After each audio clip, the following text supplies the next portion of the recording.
কিন্তু আসলে এই পৃথিবীর বুকটা থাকার জায়গা নয়। এবার বিশ্বনবী সাল্লাল্লাহু আলাইহি ওয়াসাল্লাম বললেন যে এই পৃথিবীর বুকে তোমরা যে এসেছো, তো তোমাদেরকে আমি 5টি জিনিস বলে দিচ্ছি, তোমরা সুন্দরভাবে শোনো। সেই 5টি জিনিস কি? বিশ্বনবী সাল্লাল্লাহু আলাইহি ওয়াসাল্লাম বললেন, বিশ্বনবী বললেন, وعن عباس رضي الله تعالى عنه قال قال رسول الله صلى الله عليه وسلم اجتنب خمسا قبل خمسين। এই পৃথিবীর বুকে 5টি জিনিসের পূর্বে 5টি জিনিসকে সুন্দরভাবে তুমি পালন করে নাও। এর মধ্যে বিশ্ব নবী এক নম্বরে তিনি বললেন, সাবাবাকা কাবলা হারামিকা। উম্মত রে, আল্লাহর গোলাম, শঙ্করপুর গ্রামের চিন্তা চেতনা মানুষ, তোমরা শোনো।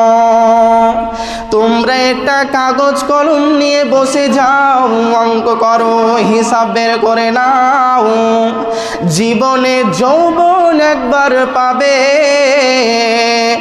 আর এই যৌবনটা যেদিন তুমি পেয়ে নেবে, তখনই তুমি যত কাজ আছে সব কাজকে তুমি পুঙ্খানুপুঙ্খানুরূপে করে নাও।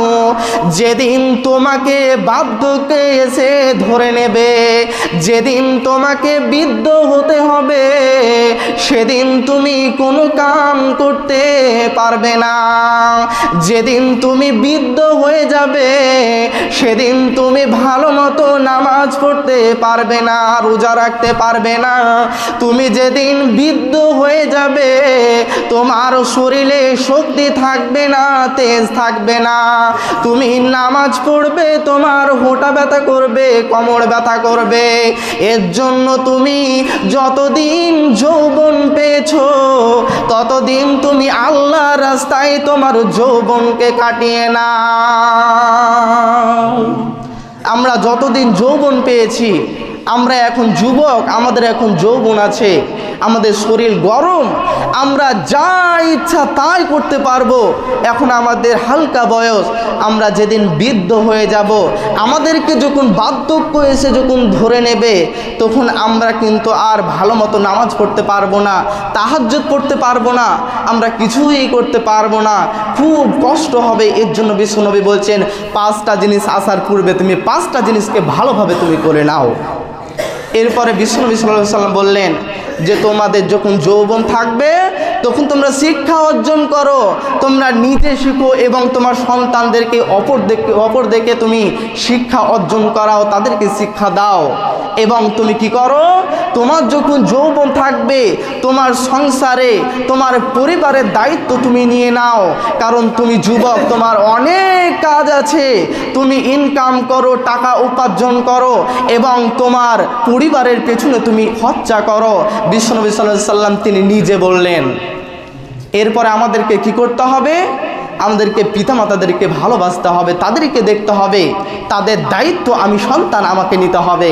কারণ বিশ্বনবী সাল্লাল্লাহু আলাইহি ওয়াসাল্লাম একথা বললেন। এমনকি আল্লাহ রাব্বুল আলামিন তিনি নিজেও বললেন যে, হে আদম সন্তান, তোমরা শুনে রাখো, রব্বির হামহুমা কামা রব্বায়ানি সাগীরা। তুমি বলো যে, হে আমার রব, আমার পিতামাতাকে যেন আমি এমনভাবে ভালোবাসতে পারি যেরকমভাবে আমার পিতামাতা আমাকে শৈশবকালে, আমি যেদিন ছোট ছিলাম, আমি ছোটকালে যেরকমভাবে আমার পিতা লালন পালন করেছে, আমার মাতা লালন পালন করেছে, হে আমার রব, আমি আমার পিতামাতাকেও যেন সেরকমভাবেই আমি লালন পালন করতে, তাদেরকে ভালোবাসতে পারি, তাদের যেন আমরা সেবা করতে পারি। আল্লাহ রাব্বুল আলামিন এটা আমাদেরকে শিখিয়ে দিলেন। অথচ আমরা যুবক, আমাদের যৌবনকাল, আমাদের যাদের বৃদ্ধ পিতামাতা আছে, তাদের সঙ্গে আমাদেরকে ভালোবাসতে হবে, আমাদের দায়িত্ব আমাদেরকে নিজেকে নিতে হবে, কারণ আমরা সন্তান। এরপরে আমাদেরকে কি করতে হবে? বিশ্বনবী সাল্লাল্লাহু আলাইহি ওয়াসাল্লাম আরেকটি জিনিস বললেন যে হে আদম সন্তান, তোমরা শুনে রাখো, তোমরা হারাম থেকে তোমরা দূরে থাকো, তোমরা নোংরা কাজ থেকে তোমরা দূরে থাকো। কিন্তু দেখেন আজকে আমরা কিছুই মানতে পারি না। আজকে আমরা অ্যান্ড্রয়েড ফোনে আজকে আমরা কি করছি, সারা রাত ধরে আমরা অশ্লীল অসৎ কাজ আমরা দেখছি, করছি। আমরা মোবাইলে সিনেমা দেখছি, সারা রাত পার করে দিচ্ছি, আমরা একটুও খেয়াল রাখি না। আমরা বাবা, আমাদের সন্তান সারা দিন তারা মোবাইলে গেম নিয়ে ব্যস্ত, ফ্রি ফায়ার পাবজি নিয়ে ব্যস্ত, কিন্তু আমরা বাবা হয়ে আমরা কিছুই করতে পারি না। কিন্তু আল্লাহ রাব্বুল আলামিন তিনি তার নবী সাল্লাল্লাহু আলাইহি সাল্লাম বললেন যে তুমি তোমার বাবাকে তুমি যেমনভাবে দেখেছো তুমি সেরকম হয়ে যাও, এবং তুমি তোমার সন্তানদেরকে সেরকমভাবে তৈরি করো, তাদেরকে তোমার দায়িত্ব নিয়ে নাও, তাদের দায়িত্ব তুমি নিয়ে নাও। তোমার মেয়ে থাকলে তোমার মেয়ের দায়িত্ব নিয়ে নাও, সে যেন খারাপ কুকর্ম কাজে যেন লিপ্ত না হতে পারে। কিন্তু আমরা বাবা হয়ে আমরা কিছুই করতে পারি না। আমাদের সন্তান মোবাইল দেখে, আমাদের সন্তান 24 ঘন্টা মোবাইল নিয়ে থাকে, কিন্তু আমরা কিছুই বলতে পারি না। ইনস্টাগ্রাম দেখে, ফেসবুক দেখে, ছবি দেখে, সিনেমা দেখে, আমরা বাবা হয়ে কিছু বলতে পারি না। এরপরে আমরা কি করি? এগুলো দোষ কার? এগুলো আমরা বাবা, এগুলো আমাদের দোষ। কারণ আমরা গার্জিয়ান। আল্লাহ রাব্বুল আলামিন বলছেন তুমি বাবা, তুমি যতদিন পৃথিবীর বুকে বেঁচে থাকবে তুমি হলা গার্জিয়ান, তোমার পরিবারে তোমার ফ্যামিলির তুমি হলা বড় গার্জিয়ান। তাহলে আমাদের সন্তানেরা যখন ছোট থাকে, 3 বছর 4 বছর যখন বয়স হয়ে যায়, তারা যখন ভাত খেতে চায় না, তখন আমরা বাবা হয়ে আমরা কি করি? আমাদের সন্তানদেরকে মোবাইল দিয়ে দিই, তাদেরকে সফিক জুড়ে দিই, তারা সফিকের ভিডিও দেখে আর ভাত খায়, বড় আনন্দতে ভাত খায়। তাহলে আপনি ভাবুন, আপনার এই সন্তানটা যখন বড় হবে, তখন ওই সন্তানটা ভবিষ্যৎ প্রজন্মে কি সে তৈরি হতে পারে। এর জন্য আমাদেরকে কি করতে হবে? আমরা গার্জিয়ান, আমরা বাবা, আমাদের সন্তানদেরকে ভালোভাবে মানুষ করতে হবে। এরপরে বিশ্বনবী সাল্লাল্লাহু আলাইহি ওয়াসাল্লাম 5টি জিনিসের মধ্যে 1 নাম্বার গেল। এবার 2য় নাম্বার তিনি বললেন, বিশ্বনবী বললেন ওয়াসিহাতাকা ক্বাবলা সাকামিকা, উম্মত রে আল্লাহর গোলামের দল, তোমার সুস্থতাকে অসুস্থতার আগে কাজে লাগিয়ে নাও। তুমি এখন সুস্থ আছো, স্বাভাবিক আছো, শরীর ভালো আছে, তুমি এখন রোজা রাখো, দান সাদকা করো, তুমি ইবাদত করো, তাহাজ্জুদ আদায় করো, নফল রোজা রাখো, তুমি সোমবার বৃহস্পতিবার তুমি রোজা রাখো। কারণ বিশ্ব নবী বলছেন যে একজন আদম সন্তানের বৃহস্পতিবার এবং তার সোমবার রুটিন নেওয়া হয়, রেজাল্ট আল্লাহর কাছে নেওয়া হয়। এর জন্য বিশ্ব নবী বললেন, হে আদম সন্তান, তুমি সোমবার এবং বৃহস্পতিবারে তুমি পারলে রোজা রাখো। যখন আল্লাহর কাছে যখন রেজাল্ট দেওয়া হবে, আল্লাহর কাছে যখন কোশ্চেন দেওয়া হবে, সাপ্তাহিক কোশ্চেন, তখনই আপনি যাতে বলতে পারেন, হে আল্লাহ, আমি দেখেন বৃহস্পতিবারও রোজা ছিলাম এবং সোমবারও রোজা ছিলাম।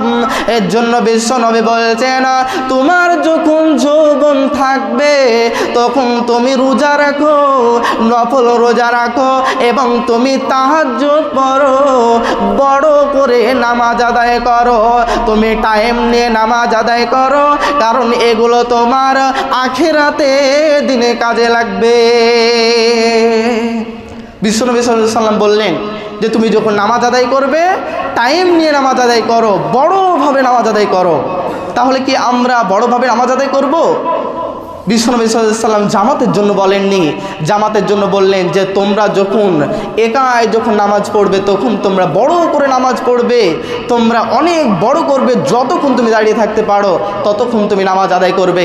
এবং যখন তুমি জামাতে নামাজ আদায় করবে, ইমামের দায়িত্ব হবে যে এখানকার মধ্যে জামাতের মধ্যে সব চাইতে যে কমজোরি লোক তার দিকে তাকিয়ে নামাজ পড়ানো। এবং বিশ্বনবী সাল্লাল্লাহু আলাইহি ওয়াসাল্লাম যখন একাই যখন নামাজ আদায় করতেন, তাহাজ্জুদ পড়তেন, বিশ্বনবী সাল্লাল্লাহু আলাইহি ওয়াসাল্লাম এত বড় করে নামাজ পড়তেন যে বিশ্বনবী সাল্লাল্লাহু আলাইহি ওয়াসাল্লাম ট্যাং পা মোটা হয়ে যেত, ফুলে যেত।